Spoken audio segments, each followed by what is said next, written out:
네, 반갑습니다. 네, 저는 청년 2단 이하은이고요. 지금 청년 2단 단장을 맡고 있고, 올해 2월 달에 동국대학교를 졸업하고, 지금은 국제마음공부학사에서 은혜를 입으면서 살아가고 있습니다. 현재 역사 전공으로 중등 임용고시를 준비하고 있습니다. 개요부터 말씀드리겠습니다. 사요는 사안과 함께 인생의 요도인 신학문에 속하는 원불교 기본 교리의 하나입니다. 사요란 사회의 불평등한 구조를 개선하여 평등 세계를 건설하기 위한 방법으로 모든 인류가 실천해 나가야 할 4가지 요긴한 윤리 덕목으로 자력양성, 지자본의, 타자녀 교육, 공도자 숭배를 말합니다. 그리고 지난 시간 수요 공부방에 지자본의까지 배웠고, 오늘은 타자녀 교육에 대해서 함께 공부하는 시간 가져보도록 하겠습니다. 다음으로는 본문 해석입니다. 1. 타자녀 교육의 강령을 다 함께 읽도록 하겠습니다. 타자녀 교육의 강령. 교육의 기관이 편소하거나 그 정신이 자타의 국한을 벗어나지 못하고 보면 세상의 문명이 지체되므로 교육의 기관을 확장하고 자타의 국한을 벗어나 모든 후진을 두루 교육함으로써 세상의 문명을 촉진시키고 일체 동포가 다같이 낙원의 생활을 하자는 것이니라. 과거에는 지금처럼 교육이 체계를 갖추지 못한 상황이었습니다. 먼저 외적으로 교육의 기관이 편소했을 뿐만 아니라 내적으로도 자타의 국한에 머물러 있어서 내 자식의 교육 외에는 신경을 쓰지 않았다는 것을 의미합니다. 이에 대종사님께서는 외적으로 교육의 기관을 확장하고 내적으로는 자타의 국한을 벗어나서 모든 후진을 두루 교육하자고 하셨습니다. 여기서 말하는 모든 후진은 나와 가까운 후진만을 말하는 것이 아니라 교육에 있어서 약자의 위치에 있는 사람들을 모두 지칭한다고 할 수 있습니다. 또한 두루 교육한다고 한 점에서 단순히 과학교육만은 아닌 기술, 직업, 예절, 정신, 도덕교육 등을 모두 아우른다고 할 수 있습니다. 다음으로는 과거 교육의 결함 조목입니다. 넘겨서 1, 2번 함께 봉독하시겠습니다.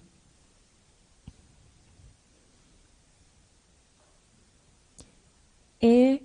정부나 사회에서 교육에 대한 적극적 성의와 권장이 없었으며 2. 교육의 제도가 여자나 하천한 사람은 교육받을 생의도 못하게 되었으며 저는 과거 교육의 결함 조목의 1번과 2번이 국가의 제도하에서 교육을 평등하게 제공하지 않아서 생기게 된 결함이라고 생각했습니다. 과거에는 동서양을 막론하고 신분제적 질서 아래에서 교육이 평등하게 제공되지 않았습니다. 먼저 한국의 교육사를 생각해보면 삼국시대부터 교육이 쭉 이어져 왔지만 대부분의 교육은 사회적 약자에게 제공되지 않았습니다. 과거 제도도 마찬가지였습니다.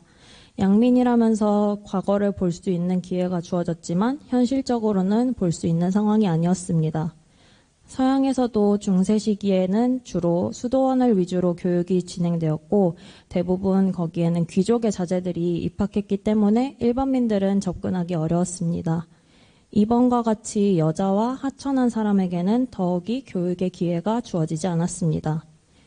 일반 대중의 교육은 산업혁명 이후에나 시작되었고 지금의 저희와 같은 교육을 받을 수 있게 된 것은 얼마 되지 않았다고 할 수 있습니다. 3번 함께 봉독하시겠습니다. 3.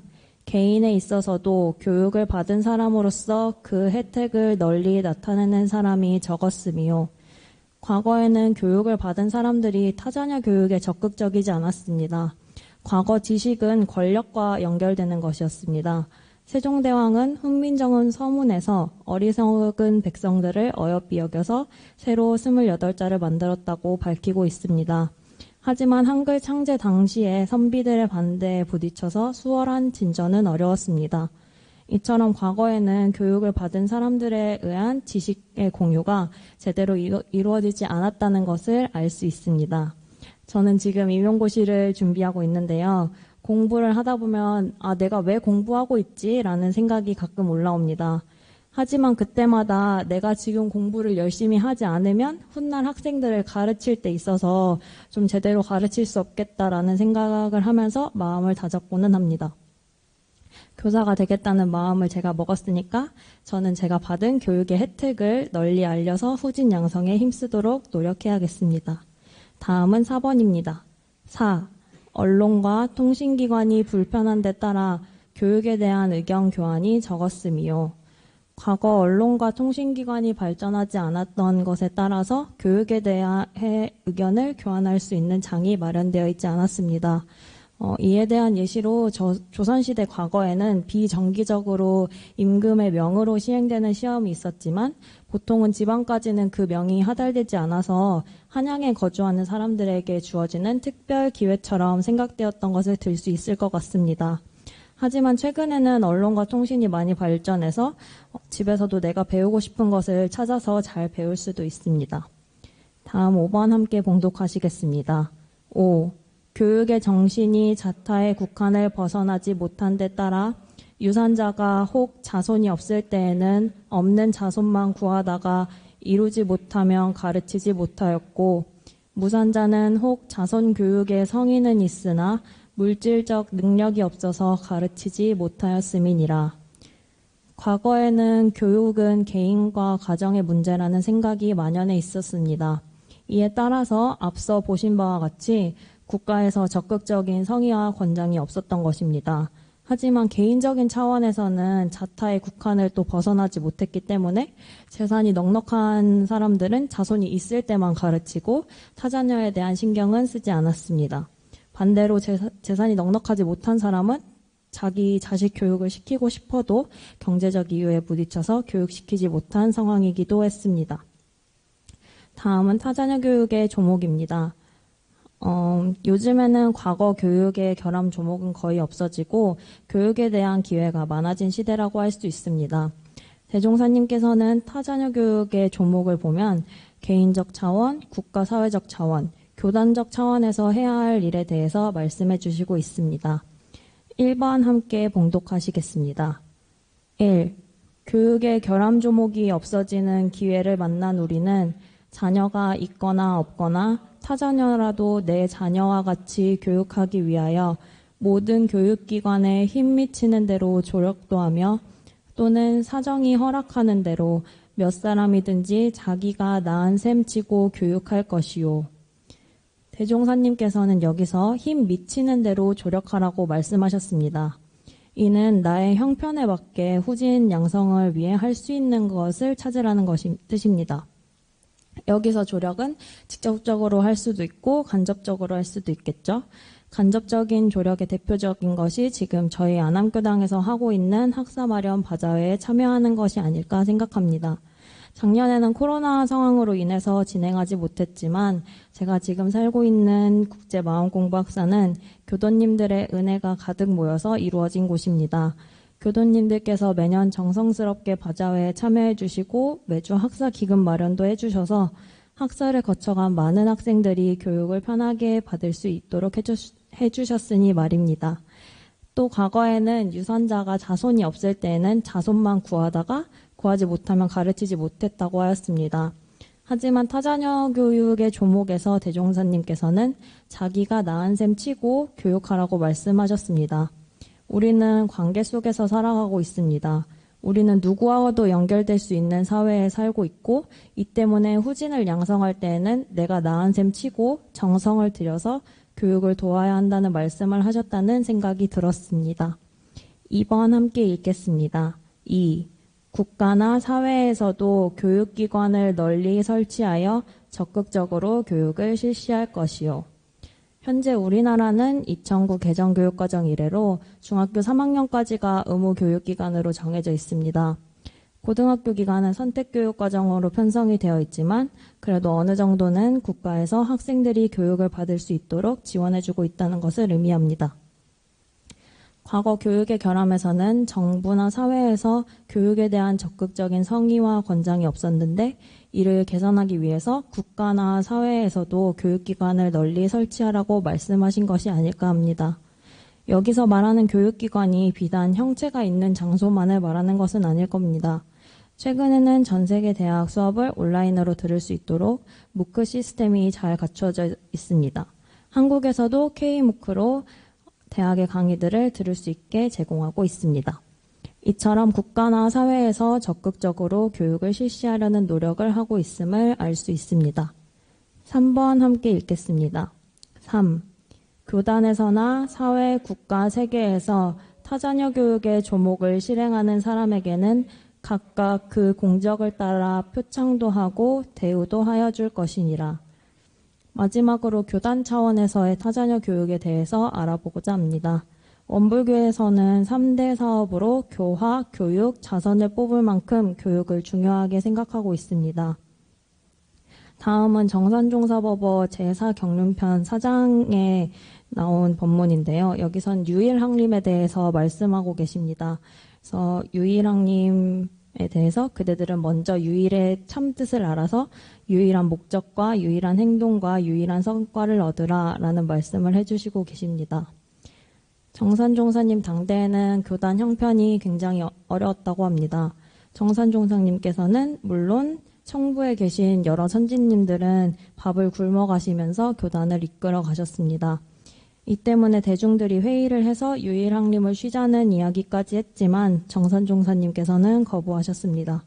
그렇게 지켜낸 유일학림에서 나온 분들께서 교단에 중요한 역할을 해주셨다고 합니다. 현재도 여러 교육기관과 장학회가 교단과 관련돼서 운영이 되고 있습니다. 이처럼 여전히 우리 교단에서는 교육을 중요한 사업으로 생각하고 있습니다. 마지막으로 강연을 마치며인데요. 제가 공부를 하느라고 강연에 되게 많은 시간을 할애하지는 못했지만 정말 소중한 시간을 가졌다는 생각을 했습니다. 아까도 잠깐 말씀드렸지만 정말 그냥 루틴하게 공부만 하다 보면은 공부의 목적을 상기시켜야 할 때가 굉장히 많습니다. 저는 특수교사를 하고 계신 저희 단 박상진 교우님께서 단회 시간에 어떻게 목표를 잃지 않으셨는지 공유를 해주셔서 제 독서대에 저의 서원이랑 그리고 이 공부가 필요한 이유를 써두고 공부를 하고 있습니다.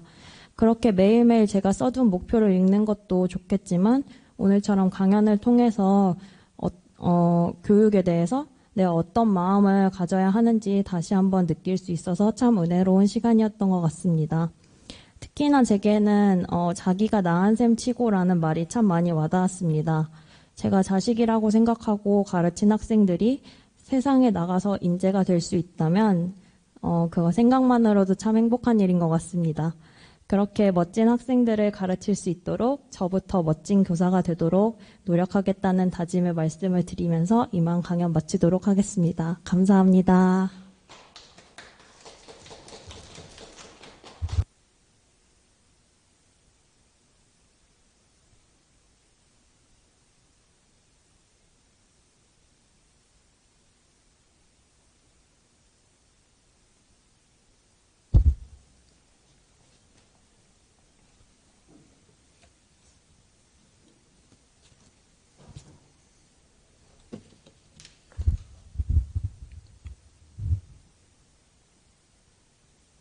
반갑습니다.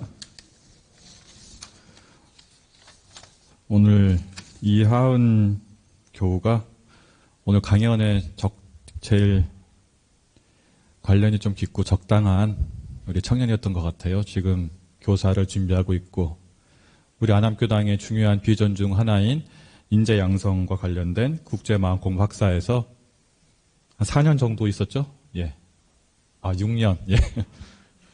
6년 동안 있으면서 정말 모범적으로 살아줘서 감사하고 있고, 이제 하은교 같은 인재가 많이 국제마음공부학사에서 나왔으면 좋겠다라는 생각을 평소에 하고 있었습니다. 그래서, 그리고 또 강연도 본인의 경험과 그리고 또 앞으로의 교사 생활과 연계해서 참 잘 준비해 주셔서, 저도 많이 배웠습니다. 이렇게 감사드리고요.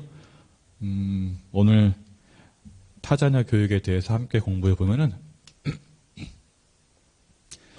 사유라는 것이 대평등 세계라는 건데 결국 이제 쉽게 얘기하면은 모두가 잘 사는 세상을 만드는 것. 네.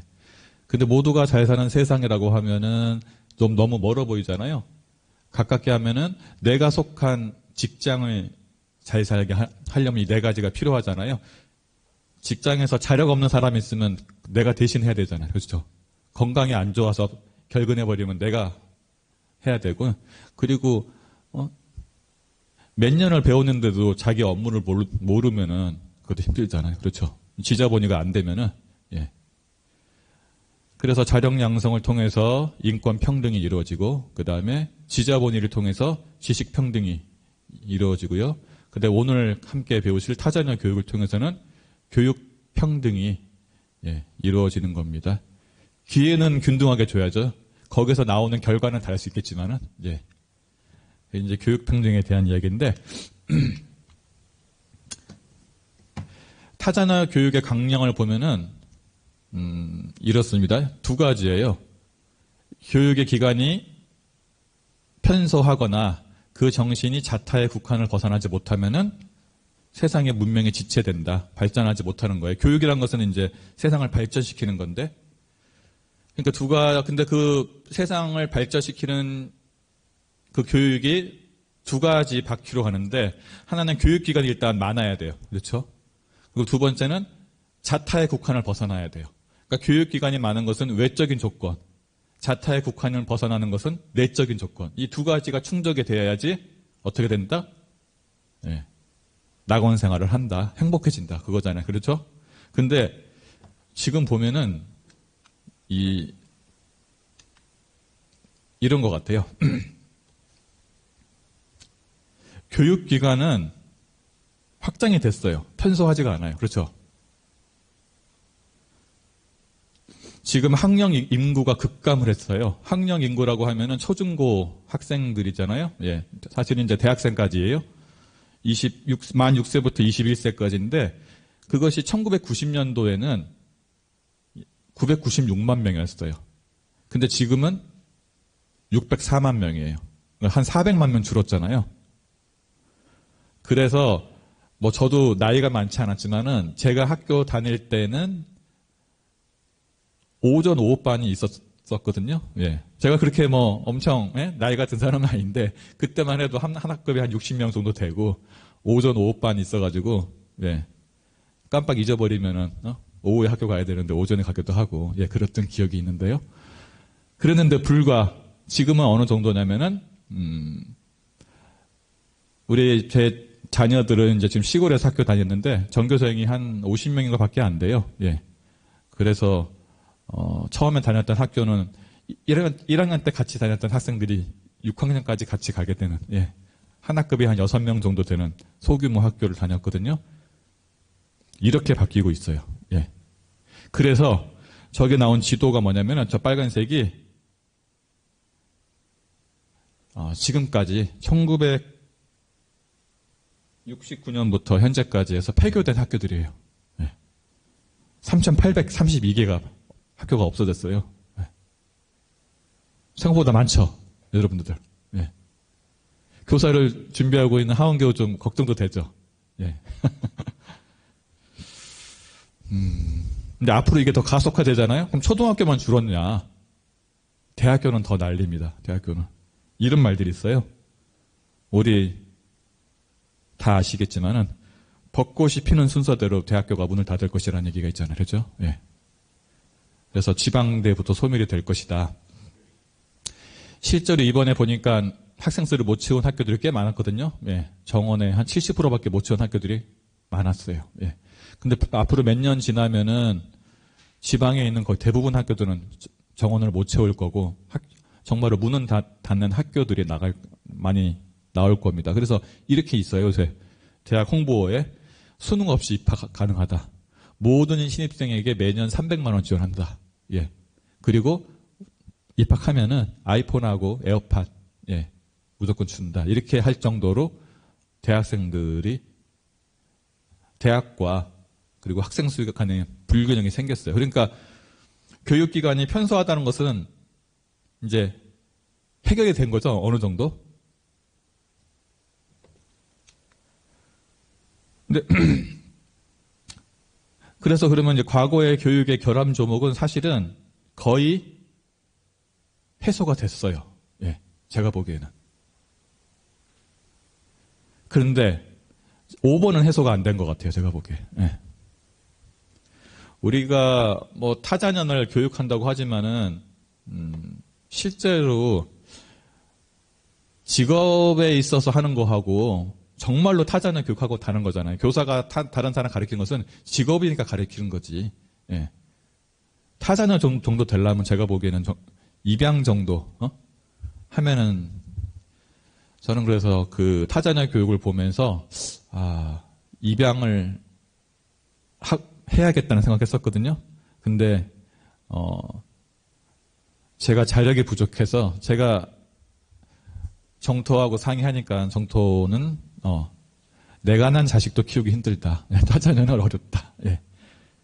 해서, 근데 제가 할 말이 없죠. 제가 사실은 뭐 많이 가정사에 도움을 못 주기 때문에. 그래서 어려운데, 근데 이게 과거의 결함 조목이 많이 해소가 된 것 같지만은 실제로 우리나라가 상당한 선진국이에요. 네. 우리나라만 살아봐서 저도 잘 모르는데 아시아로만 나가보면 확 달라지거든요. 한번 보시면 이렇습니다. 여러분들 혹시 달리트라는 거 아세요? 달리트?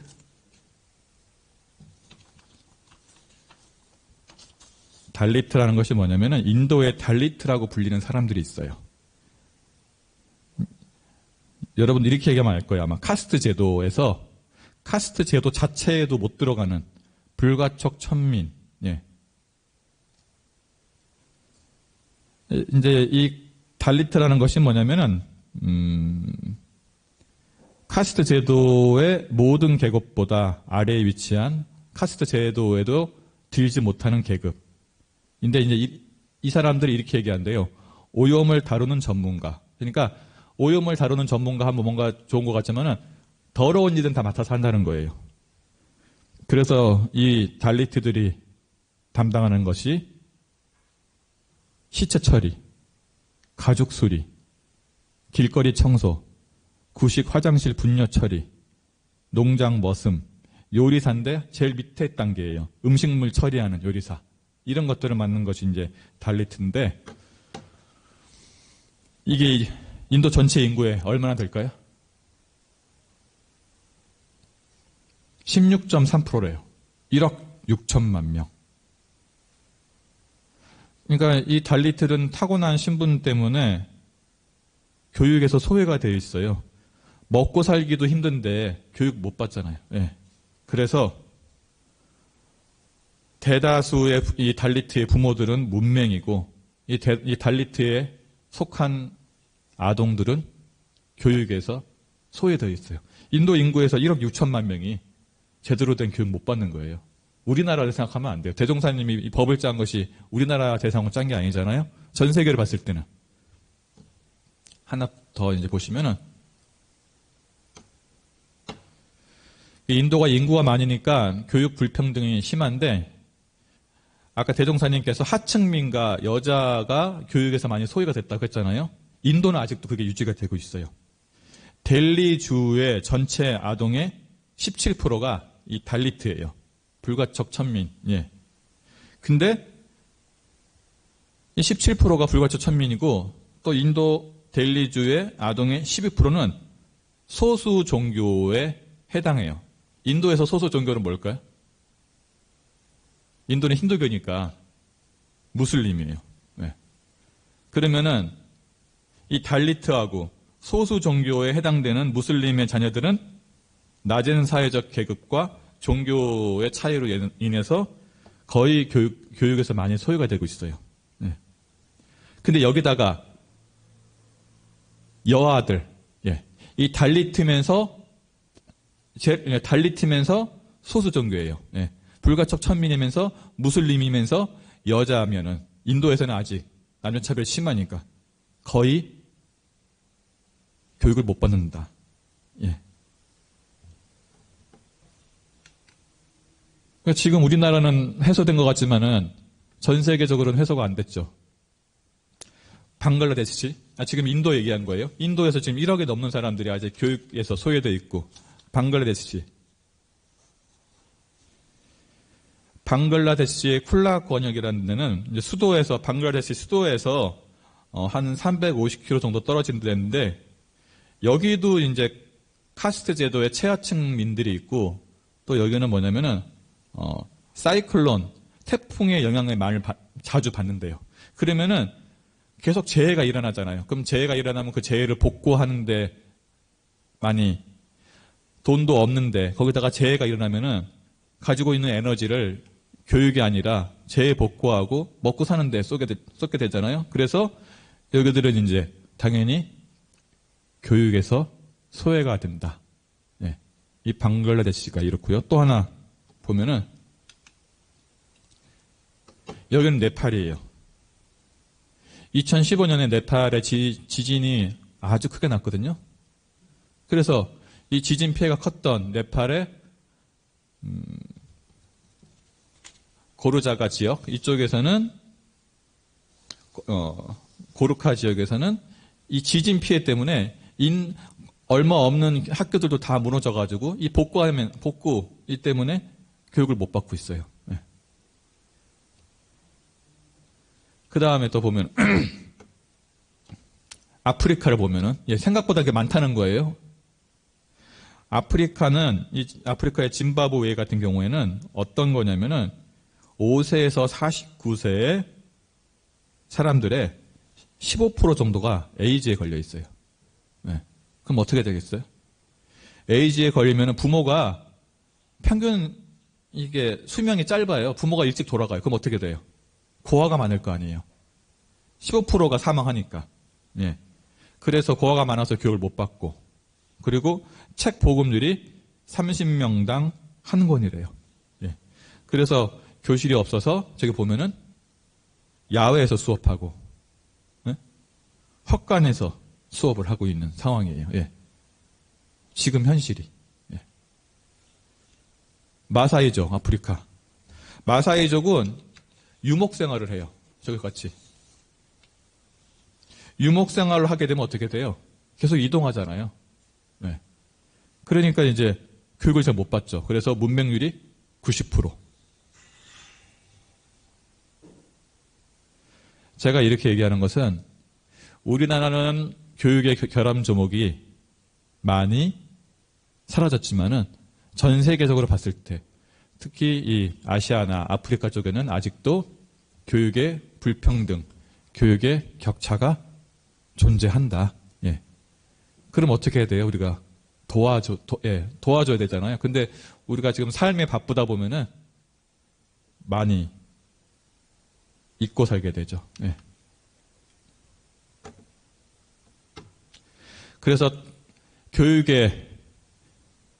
타자나 교육의 조목이라는 것은 타자나 교육을 그러면 이렇게 우리가 교육의 결함 조목은 한국은 많이 사라졌는데 전 세계적으로는 아직 남아있는데 그럼 어떻게 해야지 없어질 것이냐. 첫 번째가 이제 교육의 결함 조목이 없어지는 기회를 만난 우리는 자녀가 있거나 없거나 타 자녀라도 내 자녀와 같이 교육하기 위하여 모든 교육기관에 힘 미치는 대로 조력. 여기가 중요한 것 같아요. 힘 미치는 대로 조력. 우리가 저렇게 힘든 아프리카나 아시아, 방글라데시, 인도에다가 우리가 한 번이라도 조력을 해본 적이 있는가? 네. 또는 사정이 허락이 되는 대로 몇 사람이든지 자기가 나은 셈 치고 네. 관념적으로 생각으로 하는 것이 아니라 실제적으로 불공을 했는가?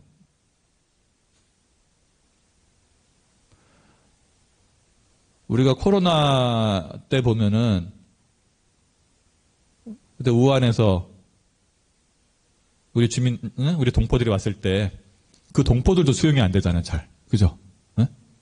우리 혐오 시설 하나 생기려면 정말로 엄청나게 난리가 나고, 그리고 대표적으로 원불교에서 운영하는 학교 중에서 대안학교들이 있는데, 원불교에서 대안학교를 많이 운영하는데, 대안학교 생기려고 그러면 그 지역 주민들이 엄청나게 반대를 해요. 예. 상당히 슬픈 일이죠. 우리 장애인들을 위한 학교 생길 때도 엄청나게 반대했잖아요. 땅값 떨어진다고. 예. 특수학교. 대안학교 짓는 것도 돈이 없어서 못 짓는 게 아니라 동네 주민들이 반대해서 못 짓고 있어요. 예. 자타의 국한이 그 자택국가 못 벗어난 거잖아요. 그렇죠? 예. 돈 내란 것도 아닌데, 예. 동네 땅값 떨어진다. 예. 이렇게. 첫 번째는 그렇고요. 두 번째는 국가나 사회에도 교육기관을 널리 설치하여 적극적으로 교육을 실시할 것이요. 그래서 원불교에서는 지금 대안학교를 한국 최초로 설립했어요. 그리고 대안중학교도 한국 최초로 설립했고, 북한 이탈 청소년을 위한 학교도 국내 최초로 했죠. 3번은 교단에서나 사회, 국가, 세계에서 타자나 교육의 조목을 실행하는 사람에게는 각각 그 공적을 따라 표창도 하고 대우도 하여 줄 것이니라. 이것은 이제 다다음 주에 공부할 공저자 숭배이기 때문에 넘어가면 이제 조금 더 1번과 2번을 조금 더 구체적으로 볼게요.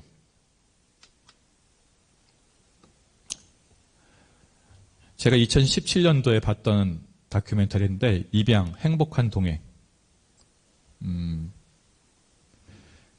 저는 이제 성직자로서 대종사님 법을 실행해야 되는 누구보다 더 모범적으로 실행해줘야 되는데 마음에 항상 걸리는 것이 입양을 하는 것이 사실은 타자녀 교육의 실행인데 마음속으로 이제 항상 내가 실행을 못하고 있다라는 마음의 짐 이런 것들이 좀 있었어요. 네. 근데 첫 번째 조목에 나오잖아요. 네. 사정이 허락되는 대로 몇 사람이든지 자기가 낳은 셈 치고 저는 이것의 가장 적극적 실행이 입양이라고 생각하거든요. 네. 우리나라가 입양을 안 해서 해외로 입양이 우리나라 자체에서 못하니까 해외 사람들이 외국인들이 우리나라 안 좋게 얘기하면 입양이 수출되는 거잖아요. 네. 이 EBS 특집을 했던 입양 행복한 동행이라는 데서 세 가족이 나와요. 1세대 공개 입양한 가족과 고아로 자라서 본인이 입양한 가족, 그 다음에 난임 부부의 경우가 나오는데 그러니까 서로 다른 이유로 입양을 한 가족에 대한 이야기입니다. 근데 이제 1세대 공개 입양한 가족은 이렇더라고요. 그러니까 입양을 했는데 자식이 이미 있는데 입양을 했어요. 네, 결혼 7년째. 그러면서 돌 때 입양한 자녀한테 넌 입양했다고 공개를 해요. 네, 요새는 이제 공개 입양하는 것이 추세니까. 네. 그래가지고 그 공개 입양한 아이가 나와서 인터뷰를 하는데 엄청 밝게 컸어요. 네. 그러면서 그 부모가 이렇게 얘기해요. 가족이라는 것은 우리는 세 가지로 가족이 이루어졌다. 결혼을 통해서 엄마와 아빠가 가족이 됐고 출산을 통해서 너의 오빠가 가족이 됐고 입양을 통해서 네가 가족이 됐다. 우리는 세 가지를 과정을 통해서 가족이 됐다라고 얘기해서 이 돌 때부터 교육을 시켜서 이 이제 중학생인데 중학교 친구들한테 자기 입양됐다고 다 얘기를 하고 다닐 정도로 밝게 컸어요. 그래서 입양에 대해서 어두운 거, 숨기려는 것들가 사라지고 주변 친구들한테 입양이라는 것이 특별한 것이 아니구나. 입양을 해도 이렇게 잘 살 수 있구나. 이런 것들을 했던 1세대 공개 입양이고요. 첫 번째 가족이. 두 번째 가족은 이래요. 두 번째 가족의 아빠가 본인이 고아로 보육원에서 자랐어요. 네. 그런데 이 아빠의 소원은 자기가 입양되는 게 소원이었어요. 네. 그래서 거기서 인터뷰하는데 하루만이라도 부모 밑에서 살아보고 싶다. 그게 소원이었대요. 하루만이라도. 근데 결국 입양이 안 됐어요. 그래서 이 아빠는 결혼을 하면서 입양을 하는 것에 동의해주는 여자분과 결혼을 하게 돼요. 네. 그래서 이분도 2명의 자녀를 낳고 입양을 하게 됩니다. 그리고 세 번째는 난임 부부예요. 네. 결혼을 하고 나서 자녀가 생기지 않아서 4년 정도 살다가 입양을 해야겠다라고 생각해서 입양을 한 거예요. 저 화면에 보이는 분인데 그래서 이제 이분이 이런 말을 해요. 네. 행복하지만 힘들다. 근데 힘들다고 해서 행복하지 않은 것은 아니다. 그러니까 이제 입양이란 것이 겉으로 보기처럼 이렇게 좋은 것만 있는 것이 아니라 그 과정에서 여러 가지 힘든 것이 있는 거예요. 근데 그래도 행복하다. 라고 이야기를 하면서, 거기에 이제 2명을, 첫 번째 아이를, 동하하고 아마 이제 동주일 거예요. 예. 동주가 첫째고 동하가 둘째인데, 제가 이제 보여드리는 것은 이미 다 공개가 됐으니까, 예. 100만 명 이상이 다 시청을 한 건데, 이렇게 이제 그 PD가 물어요, 동주한테.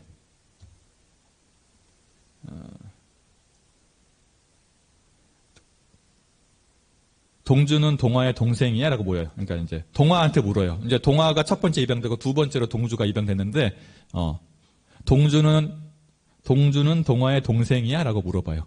그러니까 내가 보기엔 좀 어리석은 질문이죠. 예. 우리 같이 자타의 국한이 있는 사람이잖아요. 어른들은 이미 물들었어. 찌들었어요. 그래서, 야, 너 피도 하나도 안 섞였는데, 제가 네 동생이냐? 이렇게 물어보는 거잖아요. 그 밑에는. 그러니까, 동화가 이렇게 대답을 해요. 저는 동주를 사랑해요. 이렇게 대답해요. 예. 이렇게 대답하더라고요. 예. 그러니까 어른은 너 피도 안 섞이고 한 건데 가족이냐라는 것을 이제 어떻게 너 가족으로 받아들이냐 했더니 그냥 그런 거 다 놓고 얘는 자타의 국한이 없는 거예요. 예. 저는 동주를 사랑해요. 그러니까 가족이에요. 이 얘기겠죠? 그러면서 이제 그 아빠가 이렇게 인터뷰 마지막에 이야기를 해요. 가족이란 핏줄로 맺어지는 관계가 아닌 희노애락의 시간을 함께하면서 완성되는 사랑의 관계이다. 라고 얘기해요. 네. 저는 이걸 들으면서 관념적으로 생각하는 가족, 그러죠? 결혼이란 제도를 통해서 맺어지고, 예. 혈연을 통해서 맺어지는 가족이 진짜 가족인가? 예.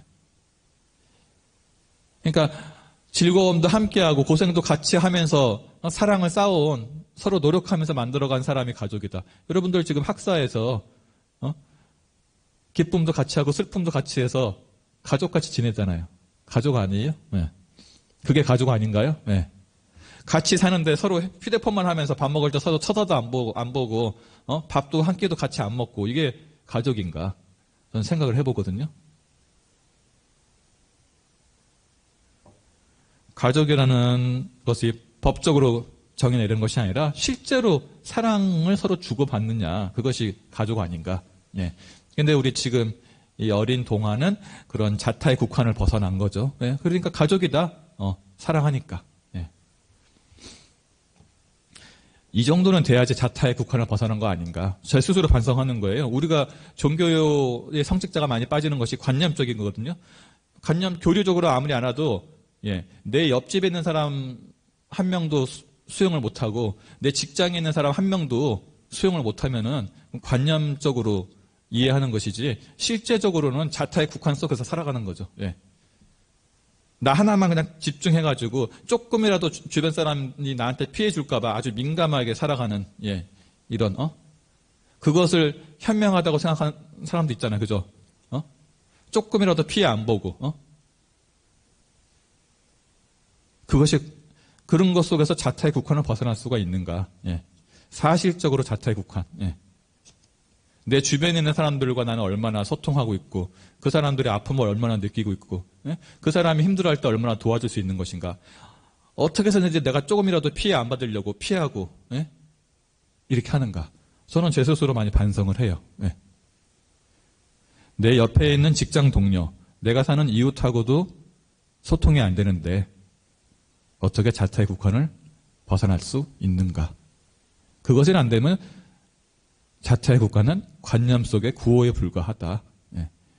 책 속에 있는 교리에 불과하다라고 생각을 합니다. 그래서 원불교에서는 두 번째, 국가나 사회에서도 교육기관을 널리 설치하여 적극적으로 교육을 실시할 것이요. 아프리카를 돕는 모임이라고 만들었어요. 사단법인을. 그래서 1995년부터 아프리카에서 어린이들을 돕고 있어요. 한 25년 됐죠. 이 돕는데 첫 번째 마음을 내신 분이 김혜신 교무님이죠. 예. 원광대학교에서 약 중앙대에서 약학 박사를 취득하시고 원광대학교에서 약대 학장을 했어요. 예. 그러면서도 이제 틈틈이 소록도에 가서 봉사하시고 하다가 아프리카에 가신 거예요. 학장직을 내려놓고. 예. 쉽지 않죠. 그렇죠? 예. 최고의 자리에 있을 때 가서 25년 동안 아프리카 어린이들을 돕고 있죠. 본인은 지금 이제 제가 알기로는 암에 걸렸는데도 예, 불구하고 예, 본인은 치료하지도 않으면서 가서 하고 있죠. 이 정도 돼야지 자타의 국한을 벗어난 거 아닌가 예, 생각이 들어요. 관념 속에서 하는 것이 아니라 사실적으로 나는 자타의 관념을 벗어나서 하고 있는가. 그래서 원불교에서 이렇게 대안학교, 제가 말한 것처럼 원불교에서 한국에서 최초로 대안학교를 했고요. 한국에서 최초로 대안중학교를 했고 한국에서 최초로 탈북 청소년을 위한 대안교육을 하고 있죠. 네. 그 다음에 이제 보면은 그래서 저는 이제 이 타자녀 교육의 핵심은 이걸로 생각해요. 자타의 국한을 벗어나서. 이 말을 바꿔보면은 관념적으로 벗어났느냐, 사실적으로 벗어났느냐. 제가 이제 하나의 제 경험을 얘기 드리면서 마무리하면은 제가 석사 논문을 썼을 때 석사 논문 주제가 종교인들의 방어 기제였어요. 네. 그래서 이제 제가 종교인들의 방어 기제를 하는데 저는 이제 원불교학을 전공했으니까 인문학 쪽이잖아요. 인문학 쪽은 뭐냐면은 문헌 연구예요.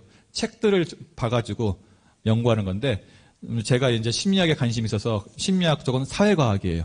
데이터를 가지고 한단 말이에요. 그래서 제가 이제 거기에 이제 자비라는 것을 이제 조사를 해야 되는 거예요. 그 자비라는 것을 조사하기 위해서 저는 교전을 폈어요. 자비가 무엇인지, 예. 뭐 따뜻한 마음, 이런 것들을 했는데 교수님이 지도 교수님한테 그런 거예요. 아니 그걸로 어떻게 자비를 측정할 수 있냐? 저는 이렇게 생각한다. 그 교수님이. 예. 1년에 기부 얼마나 했는가? 1년에 봉사활동 얼마나 했는가가 그걸로 자비를 측정해야지. 자비에 대해서 학문적으로 이해하는 것이 자비냐? 저는 그렇게 설문을 만들었거든요. 예. 나는 정말로 자비롭다. 나는 조금 자비롭다. 난 자비로운 편이다. 예? 이렇게 자비를 조사하려고 했었어요. 예. 그랬는데 교수님께서 이게 정말 자비냐? 이렇게 하면 안 된다. 기부 금액을 얼마인가 적게 해라. 예. 1년간 봉사활동 시간 적게 해라. 그때 제가 깨졌어요. 내가 성직자의 틀 속에 빠져 있으면서 관념적으로 공부했구나 해서 그다음부터 제가 이제 사회과학 쪽에 관심을 가졌어요. 내가 가지고 있는 틀을 깨려면은 저는 인문학 쪽에 맞거든요. 제 성향은. 근데 이렇게 공부하다 보면은 관념 속에서만 내가 크겠다 싶어서 사회과학을 해야겠다. 직접 조사해서 네? 데이터를 가지고 접근해야겠다. 그래야지 내가 종교인이 가질 수 있는 그런 오류에서 벗어날 수 있겠다 싶어서 이제 제가 사회과학으로 공부를 바꿨어요. 예. 이것이 이제 제가 생각하는 관념을 벗어나는 공부예요. 실제로 자타의 국한을 벗어났냐도 이렇게 봐야 되지 않냐. 내가 정말로 주변 사람들과 잘 지내고 있느냐. 네. 또 한 번 이런 적이 있었어요. 제가 지금도 공부가 많이 미숙하지만은 학생 때는 더 공부가 미숙해서 우리 동창 중에 한 명의 아버님이 열반해서 제가 그때 이제 우리 학년 중에서 막내라서 운전대를 잡고 문상을 하러 가는데 좋은 일은 별로 아니잖아요. 문상하러 가는데 그런데 갑자기 어떤 차 하나가 깜빡이도 켜지 않고 확 들어왔어요. 그래가지고 화가 나가지고 제가 이제 좀 거친 말이 나갔던 것 같아요. 네. 그러니까 끝나고 나서 우리 동창 한 명이 저한테 와서 그때의 세원교회 치사는 수도인답지 못했다라고 하는 거예요. 네. 그 얘기를 해주고 나서 제가 되게 반성을 했어요. 네. 왜 내가 학생 때 왜 이렇게 그런 운전에 대해서 그때 조금 이렇게 교통법규를 잘 안 지키는 사람들 보면 이렇게 화가 막 많이 나더라고요. 내가 왜 이런 마음이 나지? 이거 가지고 이제 의도연마를 하고 있는데 어느 날 자산 상사님께서 설법을 하시는데 이런 예화를 들은 거예요. 원근 친소를 벗어나는 그 길에 대해서 얘기하면서 어느 날 한번 교통사고가 접촉사고가 일어났대요. 근데 과거만 하더라도 지금은 보험회사에 전화하면 끝나는데 그때는 어떤 룰이 있었냐면요. 일단은 무조건 뒷목 잡고 나간다. 뭐 이런 거 있었어요. 절대 먼저 내가 잘못했다고 얘기하지 않는다. 예, 이런 것들이 있었단 말이에요. 그러니까 교통사고 나면 그렇게 막 거리에서 막 서로 간에 언쟁이 많았어요. 네. 근데 이제 그날도 이제 어떤 사람이 서로 언쟁이 난 거예요. 애매하게 사고가 났어요. 그래서 이제 서로 막 절대 잘못을 인정하지 않아요. 네. 그래가지고 난리가 났더니 이제 결국은 그래서 경찰을 부른 거예요. 네? 경찰을 불러서 경찰서에 갔는데 알고 보니까 6.25 전쟁 때 헤어졌던, 경찰서 가면 서로 이제 법조로 들어가면 조사하잖아요. 신원조회 하니까 6.25 전쟁 때 헤어졌던 서로 간의 형제였던 거예요. 서로 죽이겠다고 하면서 막 평생 안 볼 것처럼 싸웠던 사람이 형제예요. 그러니까 서로 엄청 싸우던 사람이 갑자기 서로 부둥켜 안고 울기 시작하는 거예요. 네. 우습죠. 네. 관념이란 게 이래요. 네. 교통사고 났을 때는 그렇게 죽일 듯이 했다가 신원조회 하니까 서로 형제인 거 아니까 서로 부둥켜 안고 울어요. 웃기죠? 우리가 자타의 국한이라는 것이, 원군 친소라는 것이 이렇게 벗어난, 사람을 우습게 만들죠. 네. 그래서 전 그때 깨쳤어요. 자타의 국한이라는 것이, 원군 친소라는 것이 이런 것이구나. 네. 내 관념 속에 있는 것이구나. 네. 그렇게 원수 같았던 사람인데 형제인 것을 아니까 다 용서가 되는 거예요. 그러면 어떻겠어요? 교육도 마찬가지잖아요. 그죠? 가족이라는 것도 내가 지금 갖고 있는 관념이라는 거, 네. 별거 아니라는 거죠. 그냥 깨면 되는 거예요. 근데 관념으로만 깨면 안 돼요. 사실적으로 해야 돼. 사실적으로 나랑 껄끄러운 동료랑 만나서 불공을 해야 되고, 나랑 껄끄러운 이웃과 만나서 불공해서 가까워져야 돼요. 그게 자타의 국한을 벗어나는 거예요. 네. 안 그러면 평생 내 관념 속에서 살아요. 네. 싫어하는 사람 안 보면 되지. 네. 친한 사람하고만 살면 되지. 그러면 관념 속에서, 내가 만든 감옥 속에서 사는 거죠. 그래서 저는 타자녀 교육의 핵심은 이거라고 생각합니다. 자타의 국한을 벗어나는 건데 관념적으로 벗어나는 것이 아니라 사실적으로 벗어나라. 그래서 내 가까운 사람들하고 한번 해결해야 돼요. 그거 해결 못하면은 타자녀 교육은 관념 속에 있는 것, 교전 속에 있는 것밖에 안 됩니다. 그래서 여러분들을 내일부터 내 직장 동료와 내 주변 이웃과 한번 자타의 국한을 벗어나서 내 가족같이 한번 대해보는 연습을 한번 해보면은 좋을 것 같아요. 거기서부터 시작이에요. 예. 그렇게 하셔서 행복한 우리 사회 만들어 가시길 바라면서 마치도록 하겠습니다. 감사합니다.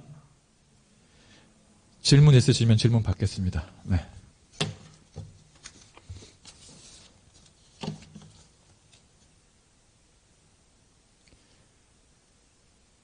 질문 없으면 마치도록 하겠습니다. 감사합니다.